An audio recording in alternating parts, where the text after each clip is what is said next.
न्यायी साहब, तहरीक साहब समझती है कि इमरान खान मासूम है 9 मई में। हुकूमत समझती है कि जी इमरान खान मासूम नहीं है 9 मई में। आपके ख्याल में इतना सफिशिएंट एविडेंस है कि अब क्योंकि इन्होंने इसी महीने फैसला कर देना है 9 मई में इमरान खान के मामला का भी, इतना इनफ एविडेंस है कि इमरान खान को मुजरिम करार दिया जाए बियॉन्ड रीजनेबल डाउट 9 मई के अंदर? सर, दो चीज़ें अलग-अलग कामरान साहब के इमरान खान साहब के खिलाफ कुछ साबित होता ये नहीं होता, लेकिन मैं इमरान खान साहब को 9 मई के वाक़े से ना बरीउल ज़िम्मा समझता हूँ ना मासूम समझता हूँ, और ये मैं बेशुमार दफ़ा तसलसल के साथ इसका इज़हार कर रहा हूँ। उसकी वजह मैं बाद में बताऊँगा। मैं एक दो कमेंट कर दूँ अपने बहुत ही प्यारे तारिक फजल चौधरी के ऊपर। आपने दो इंतहाई मेरे अजीज़ तरीन जो है ना छोटे भाई बैठाए हुए हैं। तारिक फजल चौधरी से ज़्यादा या जो बेचारे हमारे मुस्लिम नून के कारकुन, इनसे ज़्यादा अदालतों के किसको पता है इनके अलावा जिस बेईमाना तरीके से इस मुल्क का बहुत बड़ा एहसास मियाँ नवाज शरीफ साहब, उन्होंने ये अदालतें भुगती हैं। मेरा ख्याल है तहरीक इंसाफ वालों को शर्म आनी चाहिए नवाज शरीफ साहब की बात करने की। अब उन जब सामने आई हैं, क्या वो आपको याद है कि क्या अड्डे लगे थे और किस तरीके से वो जो सारा का उनकी जो है एक इतने बड़ी सियासी जमात के इतने बड़े लीडर की बेरुमती हो रही थी, ये अलग है वैसे। लेकिन तारिक फजल चौधरी साहब, जिन लोगों को सजाएं दी हैं इनके बारे में आपको as a political worker, as a political leader कब को पता होना चाहिए कि ये लोग मुलव्वस होने वाले नहीं है। मलिक अहमद खान बच्चर है, मेरे ख्याल है कि मुझे उसकी सियासत में कोई दिलचस्पी नहीं है और मैं शदीद शायद उनकी तनकीद करने वाला हूँ, लेकिन मेरे शहर मियाँ वाली क्या मुझे पता उनमें वो इन्वॉल्व नहीं है। जो इन्वॉल्व है पता नहीं वो उनमें से कितने पकड़ेगा कितने नहीं पकड़ेगा, ये एक अलग कहानी है।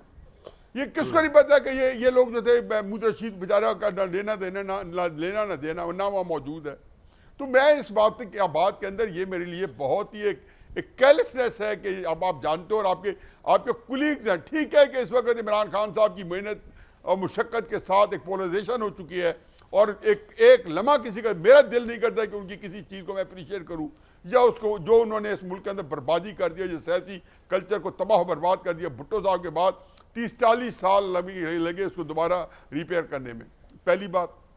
अब दूसरी बात जो है वो कुछ सवाल क्या था कामरान साहब, मैं भूल गया हूँ आपका, कि इमरान खान साहब मुजरिम है कि आया इमरान खान साहब। इमरान खान, मैंने कहा आपको एविडेंस है। दूसरी बात क्या है, इमरान खान रीजनेबल डाउट है जी।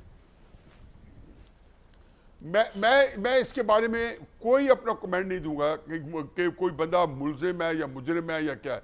मुझे यह पता है कि इमरान खान साहब ने जितने जलसे किए, कामरान साहब 39 जलसे किए बिटवीन 15 अप्रैल 2022 और 19 आखिरी जलसा मुल्तान किया 19 मई 2022, और फिर उसके बाद उन्होंने लोगों से हल्फ लिए। क्या लिए थे? पिंडी जाके एक लेफ्टिनेंट जनरल की आर्मी चीफ बनने में रुकावट पैदा करनी थी।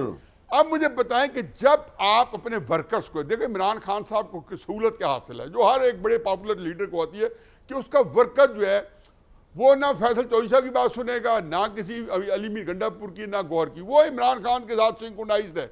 अब उन्होंने उनके जहन में यह डाला कि जैसे ही अब उन्होंने किया 9 में, तो जो फैसल ये तारिक साहब ने कहा है बिल्कुल सही कहा कि लोग वारिफी के साथ दीवानावार लपके, क्या वर्कर्स बेचारों ने तो यही करना था। और इसके अंदर फिर एक और बात ज़हन में रखें, ये मैंने एक एसोसिएशन के जिम्मेदार आदमी से बात की। मैंने कहा इन लोगों के अंदर अगर आप लोगों के बंदे हर जगह पे 10 जिसको कहना चाहिए कि वाफर मकदार मौजूद नहीं थे तो आप नालायक तंजीम है। ये बात हमारा तजर्बा 77 में कि हम थोड़ी सी बात करते थे, ये पीछे से हमारे अंदर से कोई पथराव करता था, पुलिस हमारी हड्डियां भी तोड़ती थी और जेल भी भेजते थे, और उसके एवज जो है इनके पथराव की वजह से इतना पथराव करते थे कि मार हमें पड़ती थी और ये फिर सारे जेलों में भी हमारे साथ होते थे। तो ये अलग कहानी है। भाई अच्छा किया है, इन पे फायरिंग नहीं की, वो उसके बाद आपको वरना एक और केस बन जाना था फौज पे कि जी नहीं, वो तो नहीं। मेरा ख्याल है कि वो फायरिंग नहीं की करनी है, वो उनका एक अपना गेम प्लान था और वो उन्होंने पूरा, मैं मान अगर वो नहीं था तो नालायक लोग हैं, ये ना बताएं। लेकिन ये कहना कि जी जो कुछ हुआ है वो सॉल्यूशन ने कराया है, ये एक लहदा एक इंतहाई अहमकाना और पसमानदा सोच है। तो नाचे बात है कि इमरान खान साहब जो हैं उन्होंने ये जिम्मेदारी ली 13 मई को। मैं आखिरी बात करके वाइंड अप पॉइंट आ गया सर आपका। उन्हें प्रेस कॉन्फ्रेंस के सामने नहीं, दो फिक्रे सुन लेना, बार बार सुन ले, पहले भी 10 दफा आपके प्रोग्राम में कह चुका हूं, लेकिन ये वाइंड अप करने के दो फिक्रे जरूरी है। इमरान खान साहब ने जब ये कहा कि अच्छा गिरफ्तार तुम करो और हम एहतजाज वज़ीर आज़म हाउस के बाहर करें, और फिर जब ये कहा कि तुम मुझे फिर गिरफ्तार करोगे तो मतलब फिर यही होगा, ये फिक्रे इमरान खान साहब का ता क़यामत उनको हॉन्ट करते रहेंगे, उनका पीछा करते रहेंगे। फैसल साहब, इन दो फिक्रों पे कोई बात करनी कि इमरान इतने भी मासूम नहीं, कहने का मतलब ये है सारा काम तो उन्होंने चलाया, बाकी तो बेचारे वैसे ही जलील हो रहे हैं। ये जो गिरफ्तार हो रहे हैं, सजाएं हो रही हैं इनको। न्यायी साहब की बात सुनकर तो ये लगता है कि आपका लीडर सबसे बड़ा मुर्दे इल्जाम तो उनको ठहराना चाहिए। नहीं तो आपने एविडेंस पे बात करनी है या बातों पे करनी है? अब आपने नाज़िर साहब ने नवाज शरीफ साहब को मासूम साबित किया है, पनामा हम लेके आए थे या ICRJ लेके आया था, इंटरनेशनल कंसोर्शियम ऑफ जर्नलिस्ट लेके आया था ना, ये एवन फील्ड हमने तो नहीं लेके दिए थे। 2017 में 16 में किसकी हुकूमत थी? इनकी अपनी हुकूमत थी, हमारी तो थी नहीं। नवाज शरीफ साहब तो कॉन्विक्ट हो गए थे इमरान खान साहब के आने से पहले। तो फिर मुझे ये बताएं, आप हम पे क्यों सारा कुछ डालते हैं? जिनके ऊपर डालना है उनके साथ आप इमरान की बात करें ना, नवाज शरीफ साहब आपके को छोड़े प्लेटलेट्स उनकी प्रेस नहीं, नवाज शरीफ साहब को भी छोड़ देते हैं। आप कहते हैं तो इमरान खान साहब के ऊपर इल्जाम लगाए जा रहे हैं, तो आप लगाए ना, वो आप तो यार आप भी डील कर लेना, क्या वीडियो मसला है? इतना कौन सा असूल लेके चले? और भाई असूल, कुछ लोग असूलों पे जिंदगी गुजार देते हैं, कुछ बेअसूले होते हैं, वो फिर उन्हीं के साथ करके प्लेटलेट्स गिरा के बाहर चले जाते हैं। तो फिर लेकिन अभी जो मसला बना हुआ है ना, ये मसले आप इसको बहुत ही जूम इन करके देखें, इसको जूम आउट करें। और भाई पॉलिटिकल स्पेस ही कोई नहीं है। तारक फजल चौधरी की क्या पॉलिटिकल स्पेस है? आसिफ जरदारी की क्या पॉलिटिकल स्पेस है? PTI की क्या पॉलिटिकल स्पेस है? ANPM को इनकी कोई पॉलिटिकल स्पेस बची है? ये तो हुकूमत कर रहे हैं, मुल्क तो नहीं चल रहा, हुकूमत चली जा रही है।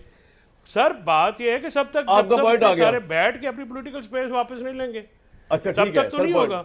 और ये इमरान खान साहब को भी ब्रेक से पहले मुझे पड़ेगी। और एक दफा तारिक साहब, इमरान खान को कॉर्नर करते करते आप खुद कॉर्नर से बाहर निकल गए हैं, out of corner, out of site. देखिए बात यह है जी कि हमें इमरान खान को कॉर्नर करने की कोई ज़रूरत नहीं है, हम अपना काम कर रहे हैं। अभी फैसल मेरे भाई कह रहे थे जनाब की हुकूमत चल रही है, मुल्क नहीं चल रहा। मुल्क चल नहीं रहा, मुल्क बहुत बेहतर तरीके से चल रहा है।